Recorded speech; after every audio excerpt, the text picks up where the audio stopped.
Principales titulares. Política. Revés para la CGT. La reforma laboral no se definirá en la justicia del trabajo.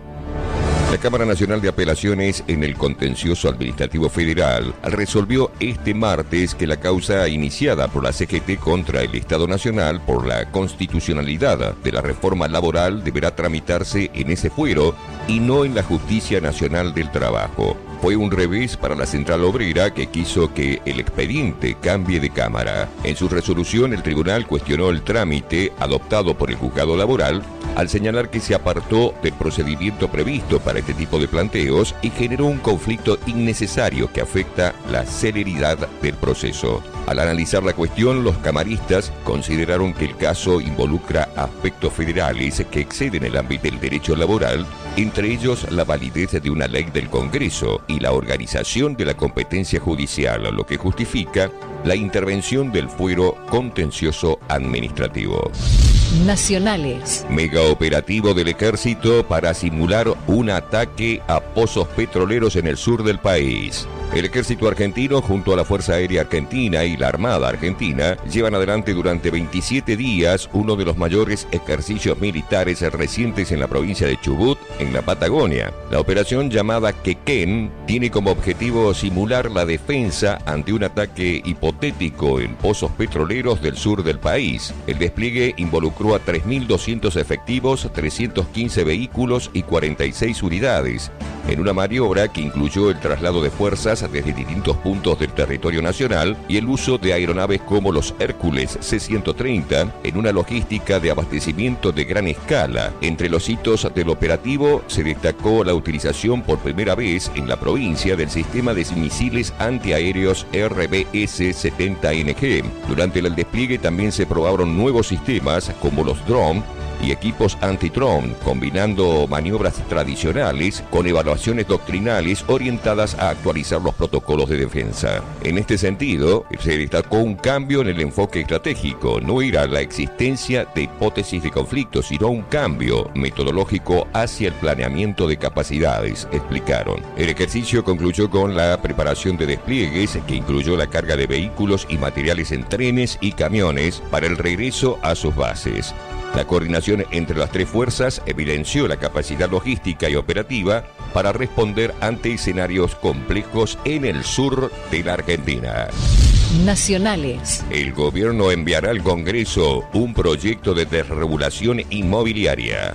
El ministro Federico Stroessner confirmó que en junio el gobierno nacional enviará un proyecto de desregulación inmobiliaria al Congreso de la Nación. En este sentido, el funcionario adelantó que el oficialismo enviará un paquete de desregulación inmobiliaria al Congreso con el objetivo de bajar costos en las operaciones de compraventa y ampliar las competencias en dicho sector. Federico Stroessner confirmó que en el próximo mes de junio enviará la desregulación inmobiliaria al Congreso de la Nación para bajar costos en la compraventa. El ministro de Desregulación y Transformación del Estado confirmó cambios en corretaje, también habló de créditos hipotecarios y construcción como ejes para dinamizar el mercado inmobiliario. Stroessner adelantó que el gobierno liderado por Javier Milei enviará en el mes de junio un paquete de desregulación inmobiliaria al Congreso con el objetivo de bajar costos en las operaciones de compraventa y ampliar la competencia en dicho sector. Sociedad. Figuritas Mundial 2026. ¿Cuánto costaría el paquete y cuándo llegan a los kioscos? El próximo 30 de abril, la empresa Panini realizará el lanzamiento oficial del álbum y las figuritas del Mundial 2026, un evento que genera grandes expectativas en los sectores minoristas. Según explicó el vicepresidente de la Unión de Kiosqueros, Néstor Palacios, la distribución se iniciará en la capital federal y el Gran Buenos Aires, debido a la cercanía con la planta de producción, pero se espera que el producto llegue a todo el país rápidamente para evitar los problemas de abastecimiento que pasó en ediciones anteriores. Se prevé que el álbum tendrá un costo de 15.000 pesos, mientras que los sobres de figuritas oscilan entre los 2.000 y los 2.500 pesos. El 30, la empresa Panini hace el lanzamiento. Por supuesto, bueno, el 30 va a estar en Capital, provincia de Buenos Aires, pues la fábrica está en Vicente López, y ya la próxima semana llega al interior del país rápidamente las figuritas, así que bueno, figuritas y los álbumes, ¿no? Así que esperemos que tengamos buenas ventas los kiosqueros y almaceneros de todo el país. La verdad es un producto que se vende bien, como decía ahí la mesa. Grandes y chicos intercambian figuritas, compran, se regalan, coleccionistas, así que bueno, es un producto que le da un respiro al kiosquero y al almacenero, y también a los distribuidores oficiales, ¿no? Este año todos los kiosqueros a nivel nacional tengan este producto, y que bueno, no siempre están los vivos, ¿no? Que empiezan a venderlo por internet y bueno, todo el mercado paralelo. Pero bueno, esperemos que este año, ya con la experiencia del mundial anterior, esperemos que esto sea un beneficio para todos, ¿no? Para la empresa, para los distribuidores y para los kiosqueros, y también para el vecino. O sea, que llegue al precio que tiene que llegar. Todavía no están los montos oficiales de los distribuidores, pero bueno, se estima que un álbum va a salir 15.000 pesos, el paquete de figurita entre 2.000 y 2.500, hay que ver. Yo creo que este año va a haber figuritas por todos los kioscos, y por supuesto el kiosquero lo va a vender al precio accesible para su vecino, no se va a querer perder ventas, porque esto es rotación, o sea, no es tener ahí un stock de figuritas y que no se pueda vender. Así que yo creo que va a estar al precio que lo tengan todos los kiosqueros, ¿no? Yo creo que, pero todavía no tenemos número, así que este lanzamiento se hace el 30, y bueno, esperemos que lo tengamos todos. Antes que empiece el mundial hay un boom, después va bajando, depende cómo venga la selección. Se siguen vendiendo, ¿no? Porque siempre está la difícil figurita que no se consigue, pero bueno, esperemos que esto se mantenga durante todo el mundial, que no tengan muchas repetidas, porque también los papás de los chicos se cansan de ir comprando figuritas y aparecen siempre las mismas, ¿no? Pero bueno, eso no depende de los kiosqueros, depende siempre de la fábrica. Pero el lanzamiento siempre en capital y provincia son los más rápidos, pero yo creo que ya sábado y lunes ya estarían las figuritas a nivel nacional en todos los kioscos. Yo creo que el mismo 30 estarían saliendo la distribución para el interior, hasta que el tema es hasta que llegue, ¿no? Pero yo creo que esperemos que lleguen al interior lo más rápido posible, para que esos kiosqueros que están esperando las figuritas las tengan, y los vecinos, ¿no? El consumidor que tenga la figurita en el kiosco y no la tenga que comprar por internet, y que le sale mucho más caro. Córdoba, debate para reducir las pantallas en niños. ¿De qué se trata? Córdoba comenzó a discutir de manera formal una problemática cada vez más presente en los hogares y escuelas: el uso excesivo de pantallas en la infancia. Con la participación del Ministerio de Educación, legisladores, profesionales de la salud, docentes y organizaciones civiles, se conformó una mesa multisectorial que apunta a diseñar iniciativas para reducir la exposición temprana de los niños a celulares, tablet u otros dispositivos electrónicos. Lucía Moras, una de sus fundadoras, explica que la propuesta no busca prohibir la tecnología, sino retrasar su uso hasta edades de mayor madurez emocional. La mayoría de las mamás y los papás sabemos que los teléfonos inteligentes, llamémosle, o los smartphones, son perjudiciales. Sin embargo, casi todos los niños tienen uno alrededor de los 8 años. O sea, los estudios y las evidencias en Argentina es que alrededor de los 8 años los niños tienen un dispositivo móvil. ¿Y por qué? ¿Qué pasó? Para resistir esta presión, digamos, social, surge la necesidad de generar estos acuerdos. Los acuerdos lo que sostienen o lo que plantean es que a través de es un acuerdo simbólico, postergar la entrega, ¿sí? No es que estamos diciendo, no, mi hijo no va a acceder nunca al teléfono, ni va a poder tener nunca un teléfono, sino es postergarlo hasta que su cerebro y su salud mental, y preservar sobre todo su salud mental, pero que su cerebro esté listo para lidiar con eso. Eso lo puede, la renovación del acuerdo, digamos, es simbólico, y cada familia entendemos que tiene sus propios acuerdos.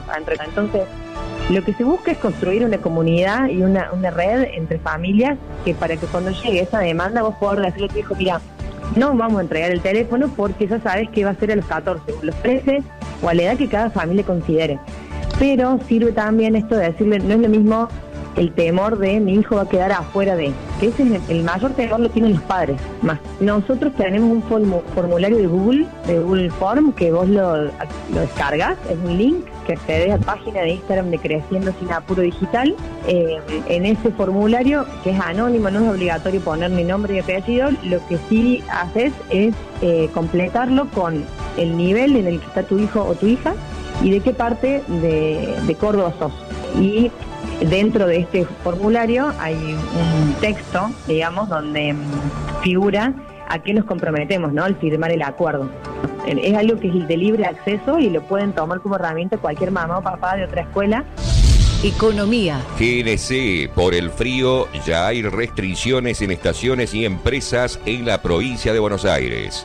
El sistema de gas natural comenzó a mostrar señales de tensión con la llegada de las bajas temperaturas, lo que derivó en restricciones parciales en el área metropolitana de Buenos Aires. En el AMBA, la distribuidora Metrogas y Naturgy activaron desde el día martes a las 6 de la mañana limitaciones en el suministro de usuarios con contratos ininterrumpibles, principalmente estaciones de GNC y empresas. La medida responde a un mecanismo habitual del sistema que prioriza el consumo residencial en momentos que hay alta demanda. Fuentes del sector privado y del gobierno confirmaron que se trata de restricciones sobre contratos más económicos que no garantizan abastecimientos en picos de consumo. Para cubrir los picos de demanda invernal, el sistema se complementa con importaciones de gas natural licuado, GNL, un recurso más costoso que actúa como respaldo. En ese marco, el gobierno definió que ENARSA volverá a concentrar este año la importancia del GNL en un contexto de volatilidad internacional tras la guerra del Medio Oriente. La campaña ya avanzó con la licitación de los primeros cargamentos para el mes de mayo, mientras que el mercado sigue de cerca los precios que deberán convalidar en el país en plena temporada alta. Según estimaciones del sector, la mayor parte de las compras se concentran entre junio y julio, cuando el sistema alcanza su máxima exigencia. Obviamente en las últimas horas empezamos a escuchar las restricciones respecto al GNC en algunos puntos de nuestro país. Lo más fuerte se escuchó, por supuesto, fue la situación que se está viviendo en Cava, en este caso, en provincia de Buenos Aires, y nosotros lo que queríamos saber es cuál es la situación actual en la ciudad de Rosario y también obviamente extendido a la región y a la provincia de Santa Fe. Vamos a escuchar, si te parece, la palabra de Juan Manuel Rumín de Sesgar. Incluso dentro de Sesgar él está siempre ocupándose de la parte del GNC, y esto nos decía para llevar tranquilidad a todos los usuarios. Hoy empezaron a llegar notificaciones en diferentes áreas del país, más que nada concentrado en Capital Federal, de restricciones de consumo para el GNC. Entendemos que en realidad para los volúmenes interrumpibles también de la industria y demás, no es una cuestión específica, sino es una cuestión del sistema de transporte de gas. En la ciudad de Rosario, y lo extiendo a toda la provincia de Santa Fe, no se ve afectado el GNC. Todas las estaciones de servicio tienen volumen de transporte en firme, por lo cual tienen asegurado el abastecimiento, salvo alguna situación de emergencia. Pero en esta instancia y en lo que se avecina del invierno, no debería haber inconvenientes para las estaciones de Rosario y la región. Hay una condición que es la reserva de volumen firme. Esto lo que hacen es asegurar que uno tiene, valga la redundancia, asegurado un volumen de entrega de gas independientemente de las condiciones. La única situación en la que se vería afectado si es alguna cuestión de fuerza mayor que ponga en riesgo el sistema en condiciones normales, independientemente del frío. Si no hay ningún tipo de incidente o evento mayor, se podría asegurar la provisión de GNC en la región.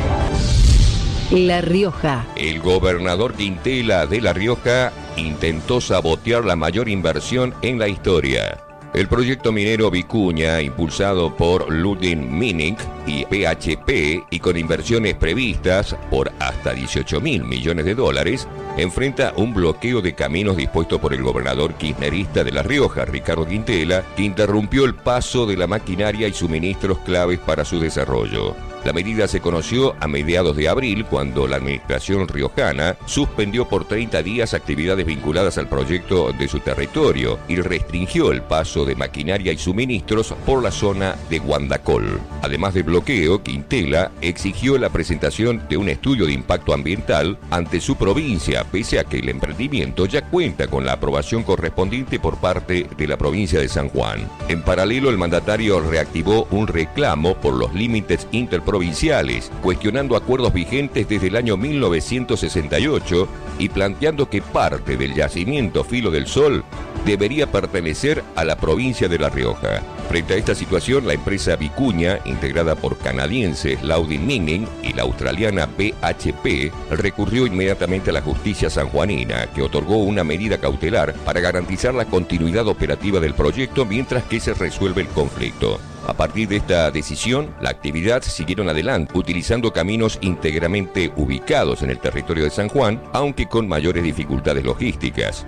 Desde el gobierno sanjuanino marcaron una posición clara respecto a la jurisdicción del proyecto. Señalaron que los recursos del suelo están respaldados por la Constitución Nacional de la Ley 18.004, y que el desarrollo minero en curso se ajusta al marco legal vigente. En esta línea, remarcaron que el proyecto no se encuentra detenido y que continúa avanzando conforme a los acuerdos establecidos con el gobierno nacional y las empresas involucradas.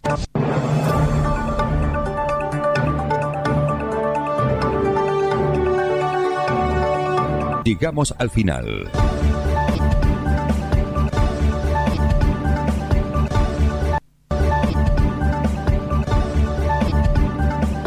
Los invitamos para nuestro próximo informativo.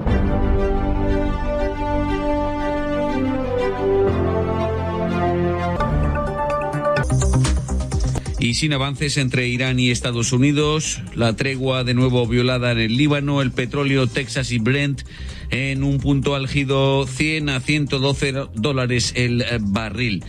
Entre tanto, 60 días desde ese inicio de la guerra y la geopolítica resquebrajada del Golfo Pérsico. Emiratos Árabes Unidos anuncia el abandono de la OPEP. Critica además severamente a sus vecinos. En Washington, el rey Carlos III del Reino Unido denuncia ante el Congreso la violencia política. Pide también que Estados Unidos siga determinada a ayudar a Ucrania. Perú, 8 militares investigados por el homicidio de 5 presuntos narcotraficantes. Huancavelica, además de Santa Marta como escala. Salán Vidal, Herrera Noticias. ما جنگ رو تمام شده تلقی نکردیم از همون روزی که جنگ متوقف شد. Y en Irán este martes un portavoz de las Fuerzas Armadas, el general brigadier Gramini, confirmó que por falta de confianza en el adversario su país no considera terminada la guerra con Estados Unidos e Israel, revelando además que el ejército ha actualizado durante la tregua su base de datos de objetivos militares. Otro portavoz, el del Ministerio de la Defensa, aseguraba más temprano en Teherán que Estados Unidos no está más ya en medida de dictar su política a otros países. Así que ni paz ni guerra. Y acerca de la última propuesta del régimen iraní, es poco probable que Donald Trump la acepte, aunque el jefe de su diplomacia, Marco Rubio, estimaba hace unas horas que la oferta era mejor que de la que esperaban. Declaró al canal Fox Marco Rubio. En redacción, otras precisiones con Carlos Pizarro.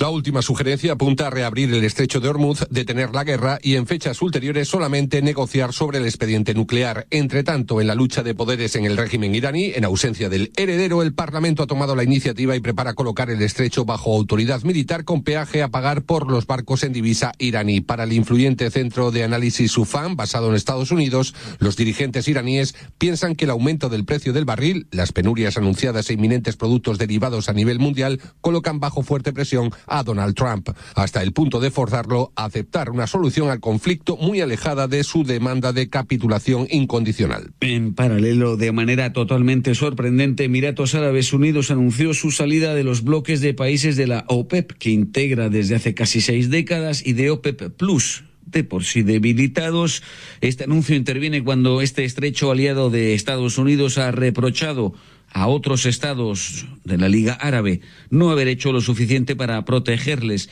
frente a numerosos ataques iraníes contra los países del Golfo, divididos a su vez bien por cuotas de producción de combustibles fósiles o por también cuestiones geopolíticas. Paula Estañol. El eminente consejero diplomático emiratí Anwar Gargash no solo criticó la respuesta de los países árabes, sino también y más duramente a los de sus vecinos del Golfo Pérsico. Podía esperar que la actitud de la Liga Árabe fuera débil, pero no que la de los países del Golfo fuera la más floja de su historia, criticó Gargash antes de que se celebrara este martes la primera reunión presencial del Consejo de Cooperación del Golfo. Al margen, el vocero de la Cancillería de Qatar, Majed Ansari, advirtió hoy que el Emirato no quiere asistir a una reanudación de las hostilidades ni que un conflicto congelado se reavive con cualquier pretexto político. Del otro conflicto abierto más al oeste, pese a un cese el fuego en vigor desde el 17 de abril, el ejército israelí lanzó hoy nuevas órdenes de evacuación de localidades rurales del sur del Líbano, seguidas de bombardeos aéreos en el marco de su ofensiva contra el movimiento pro-iraní chiita libanés Hezbollah. Se trata de núcleos urbanos pequeños situados más al norte de una línea amarilla de demarcación de 10 kilómetros de profundidad desde la frontera de Israel norte, que el ejército hebreo ha establecido desde hace 10 días. Israel has no territorial ambitions in Lebanon. Our presence Pero en Jerusalén el canciller israelí Gideon Sa'ar declaró hoy ante la prensa que Israel no tiene ninguna ambición territorial en el Líbano, que su despliegue responde solo al imperativo de proteger a sus ciudadanos del norte del país. El ejército libanés afirmaba a última hora del día que 3 de sus soldados murieron en un bombardeo aéreo israelí ocurrido en Majd al-Sun, en el sur del Líbano. Instead of us thinking that Ukraine needs Europe, perhaps we should think. Silencio y aquí en Europa, en Helsinki, junto a su homólogo estonio Alarkaris, el presidente finlandés Alexander Stubb afirmó hoy que probablemente Europa tenga más necesidad de Ucrania en materia de defensa que no la situación inversa, por lo que debería, a su juicio, interrogarse sobre la adhesión de Kiev a la Unión Europea y a la OTAN. Es el ejército más importante, eficaz y moderno en la actualidad en Europa, añadía el mandatario finlandés. En Londres, enfrascado en el escándalo Epstein-Mandelson, el primer ministro laborista Keir Starmer superó un voto sobre la apertura de una investigación parlamentaria acerca del nombramiento en 2025 del exministro Peter Mandelson como embajador en Washington, y hoy corrido del cargo por sus vínculos con el pedocriminal fallecido. 112 votos de diferencia. Finalmente Starmer superó holgadamente el obstáculo, pero en el fondo un voto estrecho porque su mayoría es bastante más aplastante en la Cámara. Londres, corresponsal Daniel Postico. Votaban si el Tribunal de Honor del Parlamento debía investigar si el primer ministro engañó a la Cámara en febrero cuando aseguró que su gobierno no tenía detalles comprometedores sobre los lazos entre Lord Mandelson y Epstein antes de nombrarlo embajador en los Estados Unidos. Más tarde se supo que sí. De haberse llevado a cabo la investigación y haberse probado la mentira, Starmer habría tenido que dimitir por honor. Este tribunal ya investigó, por ejemplo, las fiestas del COVID de Boris Johnson que precipitaron su dimisión. Stamer había ordenado a los suyos votar en contra de la investigación, pero 15 parlamentarios de su partido se han rebelado y se han posicionado al lado de la oposición y otros 90 se han abstenido. Hoy también ha prestado declaración el ex jefe de gabinete de Stamer, Morgan McSweeney, ante otra comisión. McSweeney ha asumido él solo la culpa del grave error de juicio que ha dicho cometió en el nombramiento de Mandelson, sirviendo como escudo para el primer ministro. In the century since we won our independence, Americans have had no closer friends than the British. En recepción ofrecida en la Casa Blanca, el presidente Donald Trump afirmó este mediodía, costa este, ante el rey Carlos III, que Estados Unidos no tiene mejores amigos que los británicos, con los que comparten, dijo, raíces, idioma y valores, además de los 3 colores blanco, rojo y azul. Intervenía posteriormente el monarca ante el Congreso en Washington en una delicada encomienda diplomática, contexto de crispación política mundial y como defensor de la unidad anglo-estadounidense. Let me say with unshakable resolve, such acts of violence will never succeed. Carlos III denunció ante los congresistas y senadores la violencia política 3 días después de ese intento de asesinato en Washington contra su anfitrión. Llamó también a los parlamentarios a una determinación sin fisuras para defender a Ucrania y a toda la nación de Estados Unidos a seguir siendo fiel a sus aliados occidentales. Washington, corresponsal Cristóbal Vázquez. El rey Carlos le pidió al presidente Trump que no diera la espalda a la alianza transatlántica entre el Reino Unido y la antigua colonia en un discurso ante la plenaria del Congreso en el que se marcan los 250 años de independencia estadounidense. I pray with all my heart that our alliance will continue to defend our shared values. Ruego de corazón que nuestra alianza continúe defendiendo nuestros valores compartidos con nuestros socios en Europa, el Commonwealth y en todo el mundo, dijo el rey Carlos, agregando que los dos países deberían ignorar los llamados a adoptar una postura cada vez más ensimismada y nacionalista. Su llamado viene en medio de cuestionamientos de Trump y amenazas de salirse de la OTAN, la Organización de Defensa del Atlántico Norte, creada después de la Segunda Guerra Mundial. Además, su visita se da en medio de fuertes críticas por parte de Trump hacia el primer ministro británico Keir Starmer por no haber participado en la operación militar de Estados Unidos en Irán. Entre tanto, el tema de Epstein y el príncipe Andrew, que une a la familia real con Donald Trump, no se mencionó. Informó desde Washington, Cristóbal Vázquez. Cumbre en Santa Marta, Colombia. 60 países buscan con delegaciones de alto nivel una salida a la energía producida con combustibles fósiles en un contexto bélico internacional que invita a la reflexión. Wopke Hoekstra, comisario europeo de Clima, afirmó hoy que es necesaria esa transición, salir del petróleo, gas y carbón, primeros contaminantes del planeta, dijo, para dirigirse hacia la independencia energética. Y ello en sintonía con la actual ministra colombiana del Medio Ambiente, ex titular de Energía y Minas, Irene Vélez Extractos. Las guerras contemporáneas no pueden entenderse al margen del mercado de las energías fósiles. La actual guerra en Medio Oriente ha puesto en evidencia que el petróleo sigue siendo un factor de desestabilización global, también de las economías y no solo de la energía. En Colombia, de Santa Marta a Bogotá, la Jurisdicción Especial para la Paz, la JEP, creada con el Acuerdo de Paz de 2016, eleva a 7.837 la cifra de civiles asesinados por las Fuerzas Armadas entre 1990 y 2016. Aquellos casos denominados falsos positivos, civiles jóvenes abatidos disfrazados por presión de la jerarquía para ganar dinero o días de descanso. El magistrado Alejandro Rameli se encuentra al frente de la JEP, aquí en línea con RFI.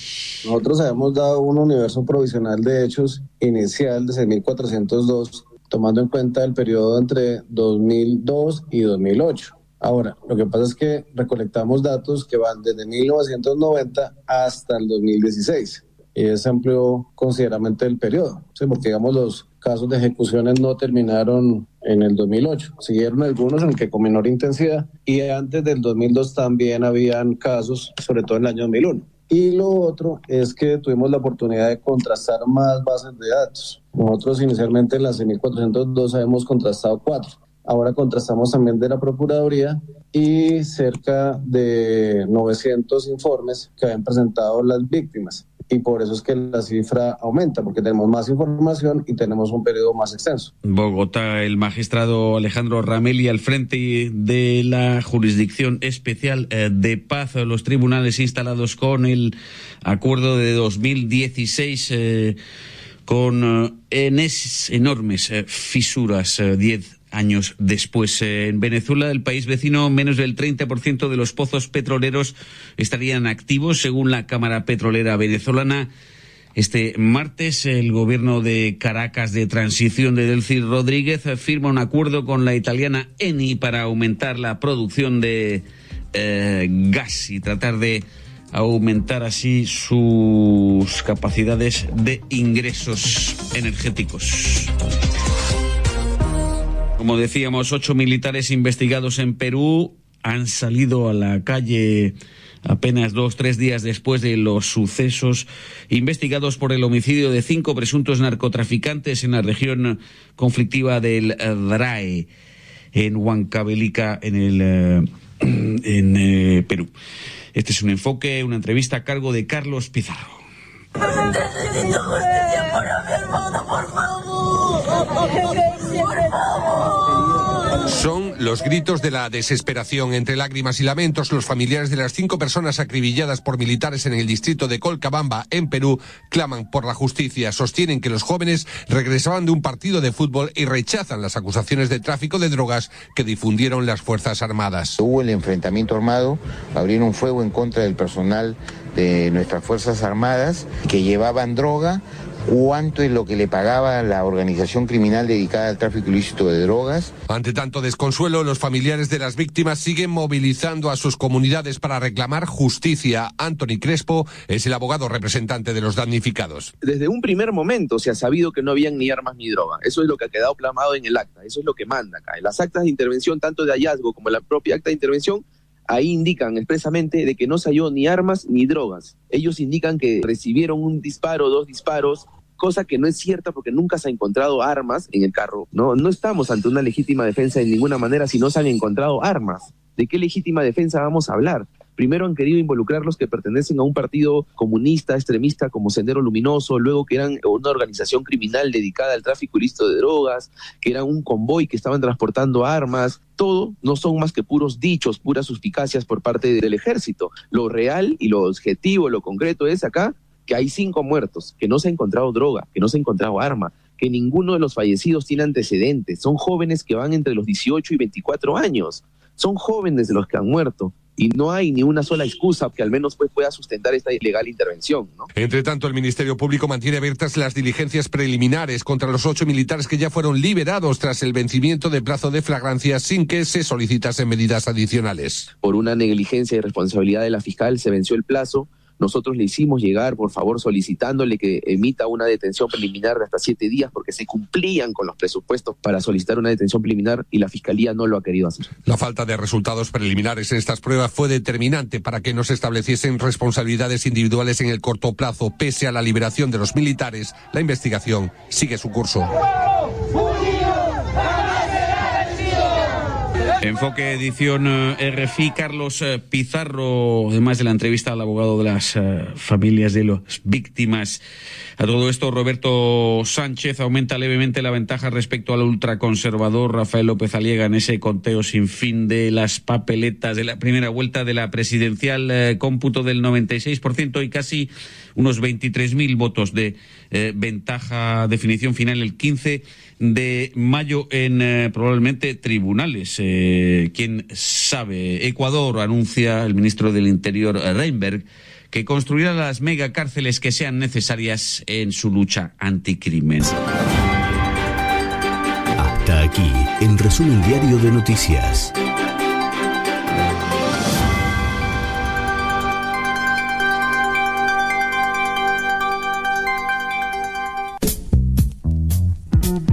Esto está muy bueno. Estás escuchando Radio Boom.